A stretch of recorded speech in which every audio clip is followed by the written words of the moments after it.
രണ്ട് ശമൂവേലിന്റെ പുസ്തകം അദ്ധ്യായം 18. അനന്തരം ദാവീദ് തന്നോടുകൂടെയുള്ള ജനത്തെ എണ്ണിനോക്കി. അവർക്ക് സഹസ്രാധിപന്മാരെയും ശതാധിപന്മാരെയും നിയമിച്ചു. ദാവീദ് ജനത്തിൽ മൂന്നിൽ ഒരു വിഭാഗത്തെ യോവാബിന്റെ അധീനത്തിലും മൂന്നിൽ ഒരു വിഭാഗത്തെ സെരൂയയുടെ മകനും യോവാബിന്റെ സഹോദരനും ആയ അബീശായിയുടെ അധീനത്തിലും മൂന്നിൽ ഒരു വിഭാഗത്തെ ഗിത്യനായ ഇത്ഥായിയുടെ അധീനത്തിലും അയച്ചു. ഞാനും നിങ്ങളോടുകൂടി വരും എന്ന് രാജാവ് ജനത്തോട് പറഞ്ഞു. എന്നാൽ ജനം, നീ വരണ്ട, ഞങ്ങൾ തോറ്റോടിയാൽ ഞങ്ങളുടെ കാര്യം ആരും ഗണ്യമാക്കുകയില്ല.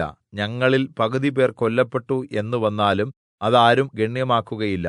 നീയോ ഞങ്ങളിൽ 10,000 പേർക്ക് തുല്യൻ. ആകയാൽ നീ പട്ടണത്തിൽ ഇരുന്നുകൊണ്ട് ഞങ്ങൾക്ക് സഹായം ചെയ്യുന്നത് നല്ലത് എന്ന് പറഞ്ഞു. രാജാവ് അവരോട്, നിങ്ങൾക്ക് ഉത്തമം എന്ന് തോന്നുന്നത് ഞാൻ ചെയ്യാം എന്ന് പറഞ്ഞു. പിന്നെ രാജാവ് പടിവാതിൽക്കൽ നിന്നു. ജനങ്ങൾ 100 1000 1000 പുറപ്പെട്ടു.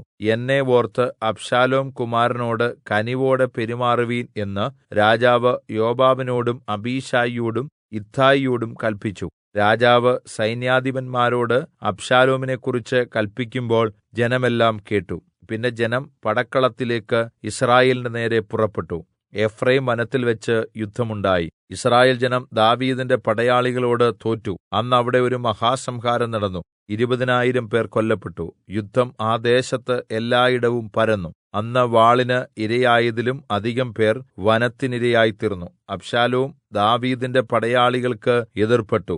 അബ്ശാലോം കോവർകഴുതപ്പുറത്ത് ഓടിച്ചു പോകുമ്പോൾ കോവർകഴുത ഘനമുള്ള കൊമ്പുകൾ തിങ്ങിനിൽക്കുന്ന ഒരു വലിയ കരുവേലകത്തിൻ കീഴിലൂടെ പോയി. അവന്റെ തലമുടി കരുവേലകത്തിൽ ഉടക്കിയിട്ട് അവൻ ആകാശത്തിനും ഭൂമിക്കും മദ്ധ്യേ തൂങ്ങി. അവന്റെ കീഴിൽനിന്ന് കോവർകഴുത ഓടിപ്പോയി. ഒരുത്തൻ അത് കണ്ടിട്ട്, അബ്ശാലോം ഒരു കരുവേലകത്തിൽ തൂങ്ങിക്കിടക്കുന്നത് ഞാൻ കണ്ടു എന്ന് യോവാബിനോട് അറിയിച്ചു. യോവാബ് തന്നെ അറിയിച്ചവനോട്, നീ അവനെ കണ്ടിട്ട് അവിടെവെച്ച് തന്നെ വെട്ടിക്കളയാഞ്ഞത് എന്ത്? ഞാൻ നിനക്ക് 10 ശേക്കെൽ വെള്ളിയും ഒരു അരക്കച്ചയും തരുമായിരുന്നല്ലോ എന്ന് പറഞ്ഞു. അവൻ യോവാബിനോട് പറഞ്ഞത്, 1000 ശേക്കെൽ വെള്ളി എനിക്ക് തന്നാലും ഞാൻ രാജകുമാരന്റെ നേരെ കൈ ഉയർത്തുകയില്ല. അബ്ശാലോം കുമാരനെ ആരും തൊടാതിരിക്കുവാൻ സൂക്ഷിച്ചുകൊൾവീൻ എന്ന് രാജാവ് നിന്നോടും അബീശായിയോടും ഇത്ഥായിയോടും ഞങ്ങൾ കേൾക്കെയല്ലോ കല്പിച്ചത്. അല്ല, ഞാൻ അവന്റെ പ്രാണനെ ദ്രോഹിച്ചിരുന്നെങ്കിൽ രാജാവിന്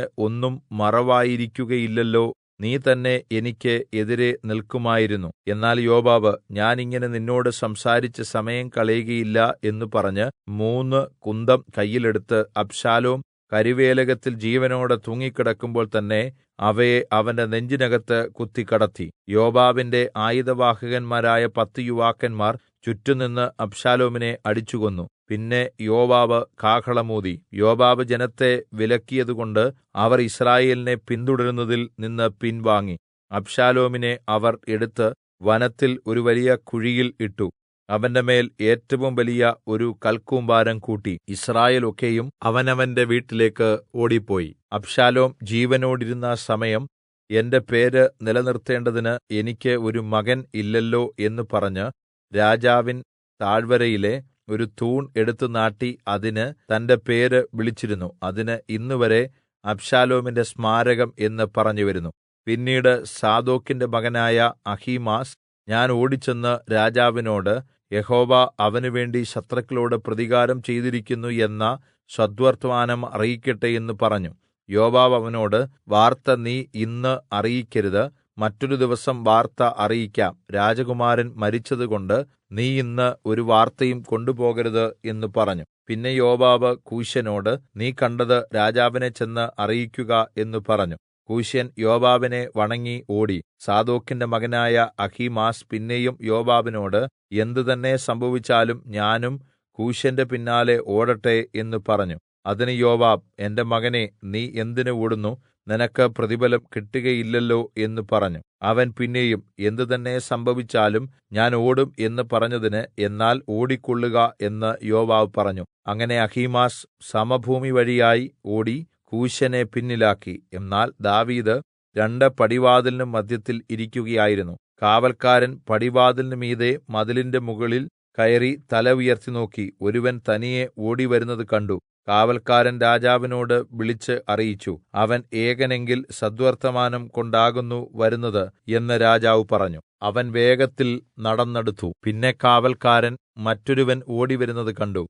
കാവല്ക്കാരൻ വാതിൽ സൂക്ഷിക്കുന്നവനോട്, ഇതാ പിന്നെയും ഒരു ആൾ തനിച്ച് ഓടിവരുന്നു എന്ന് വിളിച്ചു പറഞ്ഞു. അവനും സദ്വർത്തമാനം കൊണ്ടുവരുന്നു എന്ന് രാജാവ് പറഞ്ഞു. ഒന്നാമത്തവന്റെ ഓട്ടം സാദോക്കിന്റെ മകനായ അഹീമാസിന്റെ ഓട്ടം പോലെ എനിക്ക് തോന്നുന്നു എന്ന് കാവല്ക്കാരൻ പറഞ്ഞു. അതിന് രാജാവ്, അവൻ നല്ലവൻ, നല്ല വാർത്ത കൊണ്ടുവരുന്നു എന്ന് പറഞ്ഞു. അഹീമാസ് രാജാവിനോട്, എല്ലാം ശുഭമാണ് എന്ന് വിളിച്ചു പറഞ്ഞു രാജാവിന്റെ മുമ്പിൽ സാഷ്ടാംഗം വീണ് നമസ്കരിച്ചു. എന്റെ യജമാനനായ രാജാവിന്റെ നേരെ കൈ ഉയർത്തിയവരെ ഏല്പിച്ചുതന്ന നിന്റെ ദൈവമായ യഹോവ സ്തുതിക്കപ്പെട്ടവൻ എന്ന് പറഞ്ഞു.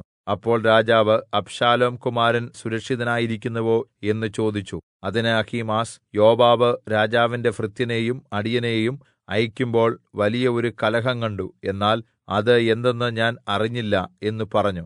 നീ അവിടെ മാറി നിൽക്കുക എന്ന് രാജാവ് പറഞ്ഞു. അവൻ മാറിനിന്നു. ഉടനെ കൂശൻ വന്നു. എന്റെ യജമാനനായ രാജാവിനിതാ നല്ല വർത്തമാനം. നിനക്കെതിരെ എഴുന്നേറ്റ എല്ലാവരോടും യഹോവ ഇന്ന് നിനക്ക് വേണ്ടി പ്രതികാരം ചെയ്തിരിക്കുന്നു എന്ന് കൂശൻ പറഞ്ഞു. അപ്പോൾ രാജാവ് കൂശ്യനോട്, അബ്ശാലോം കുമാരൻ സുരക്ഷിതനായിരിക്കുന്നുവോ എന്ന് ചോദിച്ചു. അതിന് കൂശ്യൻ, എന്റെ യജമാനനായ രാജാവിന്റെ ശത്രുക്കളും അങ്ങേക്കെതിരെ ദോഷം ചെയ്യുവാൻ എഴുന്നേൽക്കുന്ന എല്ലാവരും ആ കുമാരനെപ്പോലെ ആകട്ടെ എന്ന് പറഞ്ഞു. ഉടനെ രാജാവ് നടുങ്ങി നഗരമതിലിന് മുകളിലുള്ള മുറിയിൽ കയറി, എന്റെ മകനേ അബ്ശാലോമേ, എന്റെ മകനേ, എന്റെ മകനേ അബ്ശാലോമേ, ഞാൻ നിനക്ക് പകരം മരിച്ചെങ്കിൽ കൊള്ളാമായിരുന്നു. അബ്ശാലോമേ, എന്റെ മകനേ, എന്റെ മകനേ എന്നിങ്ങനെ പറഞ്ഞ് കരഞ്ഞുംകൊണ്ട് നടന്നു.